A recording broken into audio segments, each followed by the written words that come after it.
hopefully.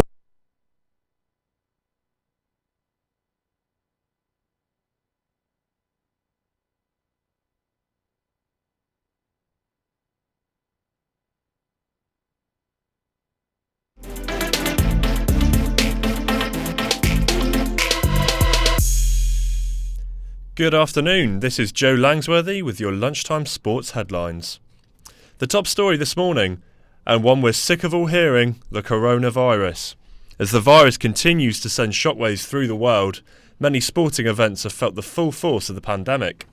Multiple sports have cancelled or postponed tournaments and fixtures amidst growing fears of the virus, which has been ruthlessly claiming victims since the turn of the year.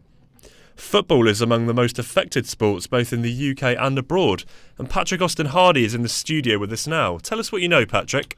Thank you very much, Joe. So we've just received news that next week's Champions League and Europa League matches are all set to be cancelled, whilst in England, League 1 and League 2 matches have been called off till at least April the 3rd, as is the Scottish Premier League and the Women's Super League as well. If we're looking further into Europe, the Bundesliga is the only European league which is set to be called off. That's the only major European league. However, if we look at also players in England, Mikel Arteta, the Arsenal football manager, has announced that he has the coronavirus, as has Chelsea winger Callum Hudson-Odoi. Brendan Rodgers also announced 3 Leicester players have shown symptoms and have self-isolated from the squad, while the whole Everton squad have also gone into isolation. Portsmouth team are set to be tested, and that is all the coronavirus and the players, but we're sure we're about to find out more. Thanks for that, Patrick. And there are many more sports that have also felt the sting from the coronavirus. Dave Miller is here with more updates. So in the biggest news outside the world of football, England's cricket tour in Sri Lanka has now officially been cancelled. Today's Cheltenham Festival will go ahead. The Formula 1 season has been postponed till the start of May, with the Bahrain Grand Prix and Vietnam also expecting to be cancelled in the next coming days. As was announced earlier, the IPL has been postponed till April, I believe. Golf's Players' Championship will not go ahead. And with worries that next month's Masters will also not happen in Augusta. All tennis has been cancelled, with the Indian Wells being the most recent event seeing cancellation.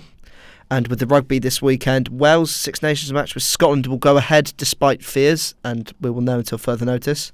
England's game with Italy and Ireland's fixture with France have both been postponed. And in America, the whole sporting world seems to have gone to shutdown, with the Major League Baseball being suspended. The NBA has gone into lockdown, and the NHL is expected to do the same, as will the MLS. Thanks for that, Dave, and be sure to tune in throughout the day for the latest sports updates. In other news, rugby prop Joe Marler is facing the repercussions of his very friendly fiddle. The 29-year-old has been banned for 10 weeks after grabbing the genitals of Wales captain Alan Wyn-Jones. The incident occurred in their Six Nations clash at Twickenham on Saturday, and Jones believes the incident was unacceptable.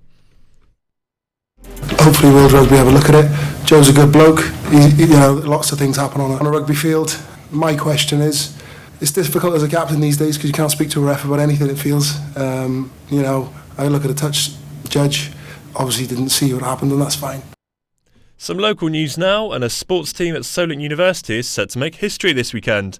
The Kestrels basketball team have reached the British Basketball Trophy final, becoming the first National League side to make the final.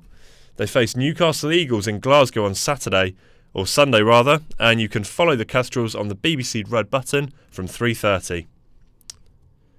Also coming up later today, we have a news story on the heading ban and local teams ensuring the safety of their young players, and also UFC 248, where you'll hear all the reactions from Sunday's fight night. That's all from us for now. I'll be back in an hour, and remember, you can keep up to date on our website, solentjournalism.co.uk. Join me again at 1 o'clock for more Solent Sports News.